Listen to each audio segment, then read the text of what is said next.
Good morning. Today we discuss about supply chain management. In that, we discuss about in this drivers of supply chain performance, we will identify the major drivers of supply chain performance. We'll discuss the role of each driver plays in creating best strategic fit between the supply chain strategy and the competitive strategy. We will define the key metrics that tracks the performance of the supply chain in terms of each drivers.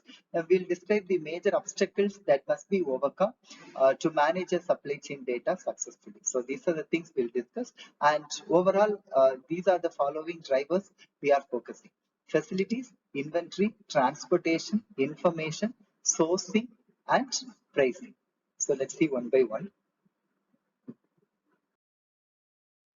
So before that, this is actually written in a framework. Uh,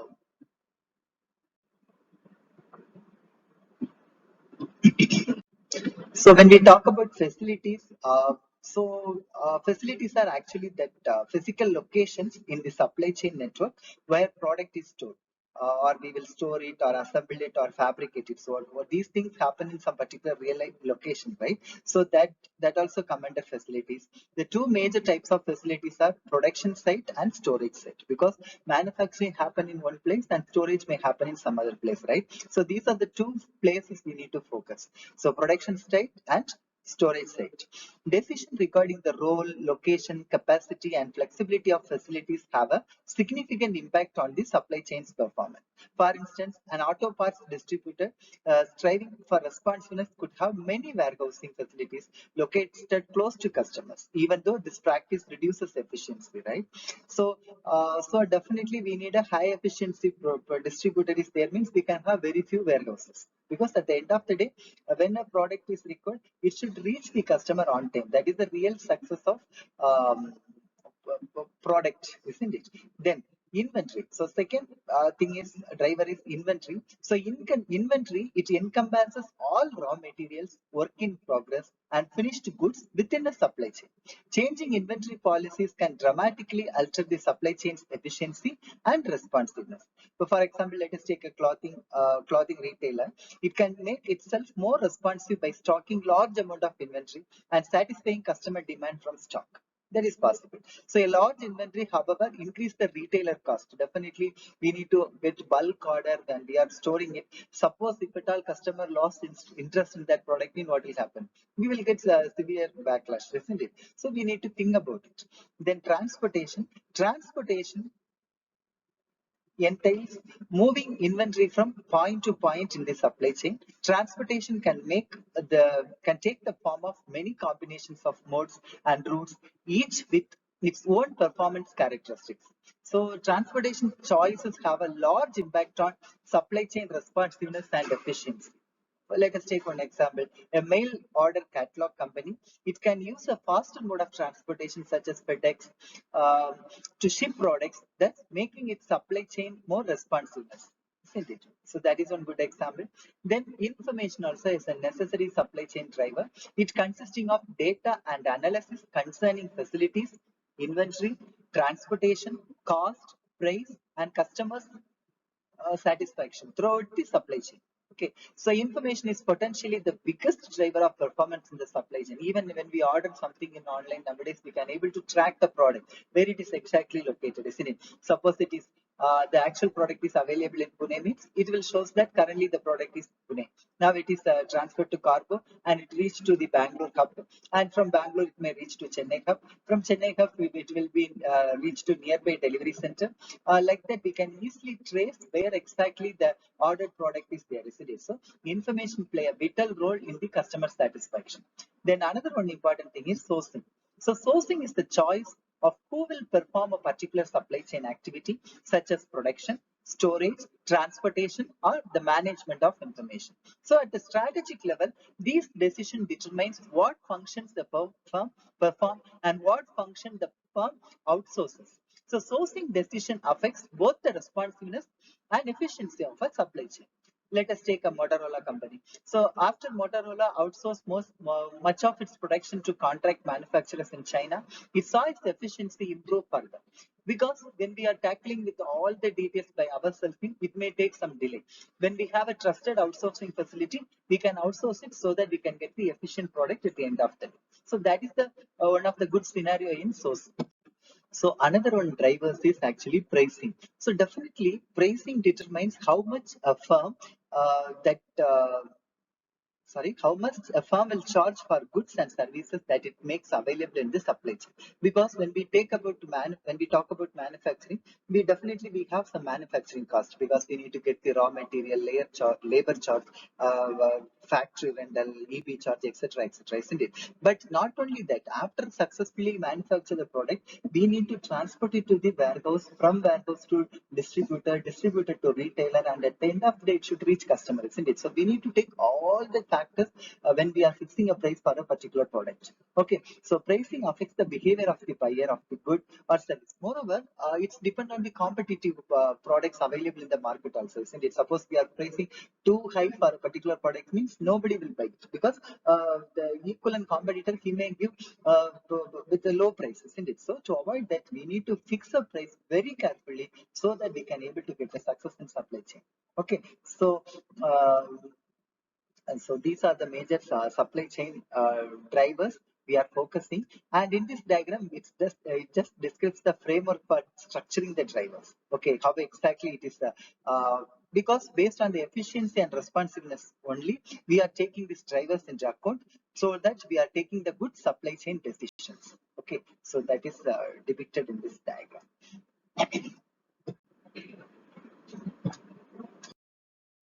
Next, facilities. So in this section, we will actually discuss the role that facilities play in the supply chain, as well as critical facility related decisions that supply chain managers need to make. So the role in the supply chain. So if we think of inventory, so what is being passed along the supply chain and transportation, as how it is passed along, then facilities are the where of the supply chain. So like we need to answer like where, what, when, and how exactly it's happened. For these questions, we need to have a proper answer. So they are the location to or from which the inventory is transported. So within a facility, inventory is either transformed into another state, that is from to manufacturer, or it is stored in the warehouse, isn't it? So we need to concentrate the manufacturing location as well as warehousing locations. Okay, then so the components of facility decisions, we have three components: role, location, and capacity. So role. For production facilities, firm must decide whether they will be flexible, dedicated, or a combination of the two. Flexible capacity can be used for many type of products, but it is often less efficient. Whereas dedicated capacity can be used for only a limited number of products, but it is more efficient. Firms must also decide whether to design a facility with a product focus or a functional focus. That is also important. A product focused facility performs many different functions like fabrication, assembly. These things we can take into account in production, in producing in a single type of product. Functional focus facility perform few functions like maybe it will concentrate only particular functions like only fabrication or only assembly, like that. It is focused on the product. So a product focus tends to result in more expertise about a particular type of product at the expense of the functional expertise that comes from a functional methodology. Okay. Then when we talk about location, deciding where a company will locate its facility constitute a large part of the design of a supply chain. See, when we take a manufacturing site, when we construct a factory, we need to take care of a lot of factors, right? Suppose where we are putting that factory in a very remote place, means what will happen, we won't get employees, right? So it should be easily accessible with the highway and all, then only we can able to get people to work, and security, all other facilities also we will get. So when we choose a location for manufacturing as well as warehousing, we need to choose we need to consider several factors, then only we can able to get better response. Then third one is capacity. Capacity must be determined the facility's capacity to perform its intended function or functions. A large amount of excess capacity allow the facility to be very flexible and to respond to wide swings in the demand placed on it. Yeah, definitely. How much you are going to manufacture is how long time you are going to store the product in the warehouse. Based on that, we have to choose the capacity area for factory or locations. Okay, then. So these are the important points about the components of facilities the decision. Then let's talk about inventory further. So here in this section, we discuss about the role that inventory plays in the supply chain and how managers uses inventory to drive supply chain performances. So, role inventory exists in the supply chain because of a mismatch between supply and demand. This mismatch is intentional as a steel manufacturer, where it is economical to manufacture in large lots that are then stored for future sales. See, when we take about steel manufacturing company, we can manufacture a lot about it and we can store it properly and we can sell it whenever it is required, isn't it? But suppose you are manufacturing some food products, definitely there is some expiry date, isn't it? So we can't, as a bulk, we can't able to produce lot of products, and if it is not sales properly, means we should throw it away, isn't it? So depending on the product and its complexity of the nature, we need to choose how much we need to do inventory. Okay, then components of this inventory decision, we have cycle inventory, uh, safety inventory, seasonal inventory, and level of product availability. So cycle inventory. So cycle inventory is the average amount of inventory used to satisfy demand between receipts of suppliers' shipments. The size of the cycle inventory is a result of the production, transportation, or purchase of material in large lots. Companies produce or purchase in large lots to exploit economics of scale in the production, right? Then, so that's all about cycle inventory. Then next one is safety inventory. So from the name itself, safety inventory is inventory held in case demand exceeds expectations. It is held to counter uncertainty. If the world were perfectly predictable, only cycle inventory would be needed because demand is uncertain and may exceed expectations. However, companies hold safety inventory to satisfy an unexpectedly high demand. Like when we go for hotel, suppose the bulk amount of customer comes, means they are anyway they are managing and they were giving supplying food, isn't it? So something like that always we need to have plan B. Then seasonal inventory. Seasonal inventory is built up to counter predictable variability in demand. See, like during rainy season only we need a lot of umbrellas, right? So that time they can able to manufacture lot of it. So like that, seasonal inventory, it is built up to counter predictable variability in demand. Then level of product availability. So level of product availability is the fraction of demand that is served on time from product held in inventory. A high level of product availability provides a high level of responsiveness but increases cost because a lot of inventory is held but rarely used. In contrast, a low level of product availability lowers inventory holding cost but results in a higher fraction of customers who are not served on time. Okay, so that's all about components of inventory decisions. Next one is transportation. So we'll talk about transportation. Again, it's one of the supply chain drivers. So in this section, we discuss the role that transportation plays in the supply chain, as well as key transportation related decision that supply chain managers must take. Okay, so let's see the role in the supply chain. Transportation move products between different stages in a supply chain, right? Like the other supply chain drivers, transportation has a large impact on both responsiveness and efficiency. Faster transportation allows a supply chain to be more responsive but reduces its efficiency. The type of transportation a company uses also affects the inventory and facilities location in the supply chain.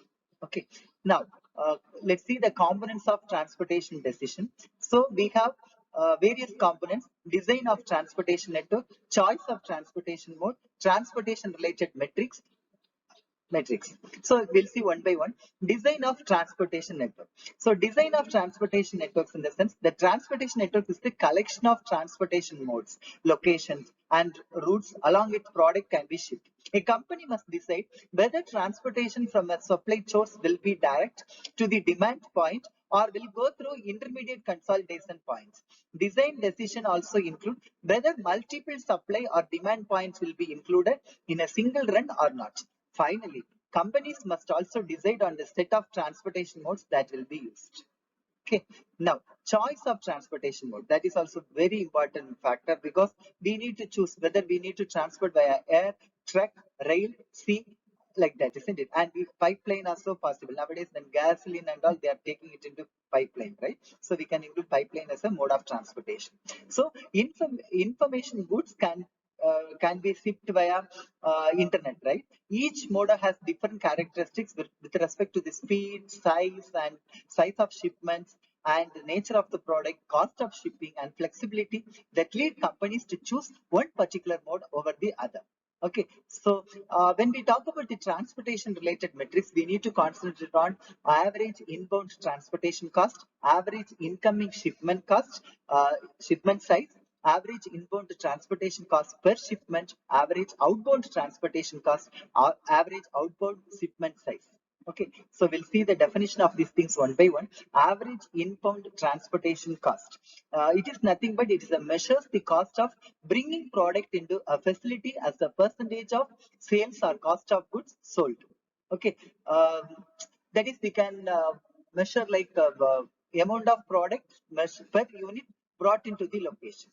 Okay, then average incoming shipment size. It measures the average number of units or dollars each incoming shipment at a facility. So in a facility, average number of units per dollar. What exactly comes? That is come under average incoming shipment size. Then average outbound transportation cost. It is nothing but it is the cost of sending product out of a facility to the customer. Ideally, this cost should be measured per unit shipped, but it is often measured as a percentage of sales. Average outbound shipment size. It measures the average number of units or dollars on each outbound shipment at the facility. Okay. Next, information. So in this section, we discuss the role that information plays in the supply chain, as well as we'll see the key information related decisions that supply chain managers must take. So role in the supply chain, information deeply affects every part of the supply chain, right? Its impact is easy to underestimate as information affects the supply chain in many different ways. Let us see one example. Information serves as the connection between various stages of supply chain, right? Suppose there is a transportation going on, means we need to know exactly where the truck is now. We can so that we can able to predict with how long time it will take to reach the destination. So all kind of things. So information is a very necessary one, and information is also play a critical role to the daily operation of each stages in the supply chain. Okay, then. So we'll see the components of information decisions. So we have coordination and information sharing, forecasting and aggregate planning, enabling technology. So definitely, coordination and information sharing. So all stages we are going to get the information, right? So the information should be passed to the intended people like manager, factory manager, or overall trust. So we need to know, update the information then and there, isn't it? So that they can take a wise decision in order to get the better supply chain management. So coordination and information sharing is a very important factor. Similarly, forecasting.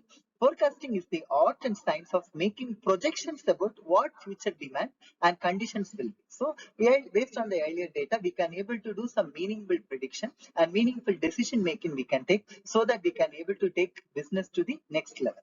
Okay, so that is forecasting and aggregate planning. Then aggregate planning, it transforms forecast into plans of activity to satisfy the projected demand. Okay, so that we can easily achieve the goal. Enabling technologies. So we have a lot of enabling technologies. So whatever new technologies like EDA, electronic data interchange, internet facility, all things we can able to use. Enterprise resource planning, ERP. So these things, if at all we can able to include in the supply chain management, we can able to include. Okay, so that's all about information. Then sourcing. So sourcing also another one supply chain driver. So in this section, we discuss the role that sourcing plays in the supply chain and key sourcing related decisions the manager need to take. So sourcing is a set of business processes required to purchase goods and services. Managers must first decide which tasks will be outsourced and those that will be performed within the firm. Okay, so various components of sourcing decisions we see in-house or outsourced, supplier selection, procurement, sourcing related metrics. Okay, sourcing related metrics. So we'll see one by one.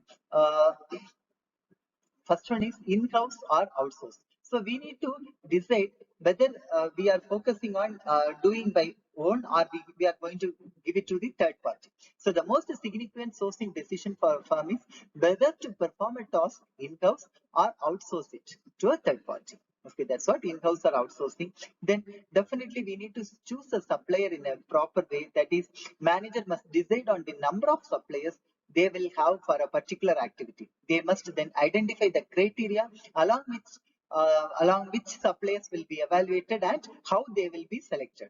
For the selection process, managers must decide whether they will use direct negotiation or resort to an auction. If an auction is used, it must be structured to ensure the desired outcome.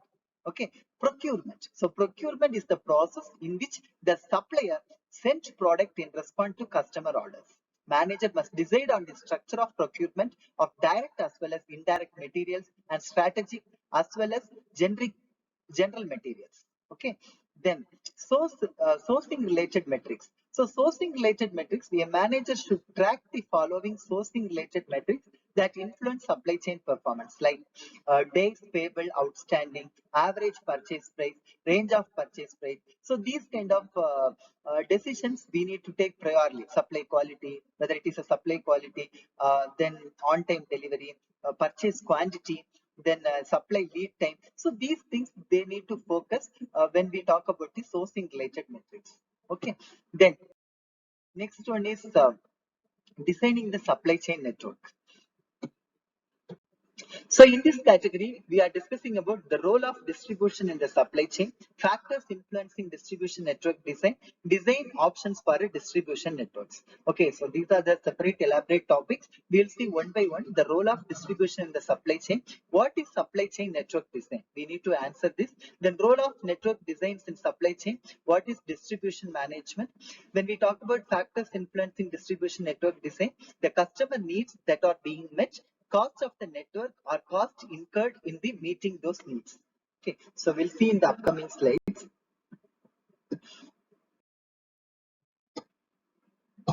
So the role of distribution in the supply chain. So distribution refers to the steps taken to move and store a product from the supplier stage to a customer stage in the supply chain. So distribution occurs between every pair of stages in the supply chain, whether it is a raw material shipping or any other components that is required for manufacturing. Then again, we need to take it to the distributor location. We need to take it to the warehouse. Then from distributor to retailer. So everywhere we need to take the decision, right? So we are here going to define the business objectives, project scope, analysis to be performed, and we are determining the tools to be utilized and completion of the project in accordance with the design. So these are the things we are focusing here. Now, what do you mean by distribution management?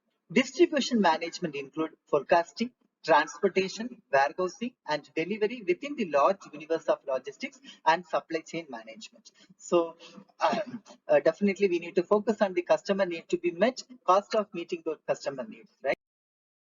Then, factors influencing this distribution network design, we have, as I said earlier, we need to evaluate these two dimensions. One is the customer needs that are being met, cost of the network or cost incurred in the meeting those needs. So main factors here is response time, product variety, product availability, customer experience, order visibility, and returnability. So, next one is changing the distribution network design, which affects the following supply chain cost. So definitely inventory cost play a major role, transportation cost, facilities and handling related cost, information system cost. Okay, So based on the choice for the two decisions, there are 6 distinct distributed network designs that are being associated here. One is manufactured storage with direct shipping, manufactured storage with direct shipping and in transit merge, that is called cross docking, distributed storage with package carrier delivery, distributed storage with last mile delivery, manufacturer or distributor storage with customer pickup, and retail storage with customer pickup. So we'll see one by one. Before that, based on this distribution network design scenario, it affects this overall supply chain cost. So see the diagram, you can see when we talk about the response time, desired response time means automatically number of facilities going lower. Okay. So similarly, when we talk about the inventory cost, what will happen? The number of facilities increases means automatically inventory cost also increases. Number of facilities increases means definitely facility cost also going to increase. And based on the number of facilities, transportation cost uh, actually the transportation cost is somewhat reduced because we are increasing more facilities, so automatically we don't need to bother about the transportation. So it, at one particular till one particular point of time, the transportation cost will be low when we increase the number of facilities. So these are actually depicted in the graph. That's all today. Thank you.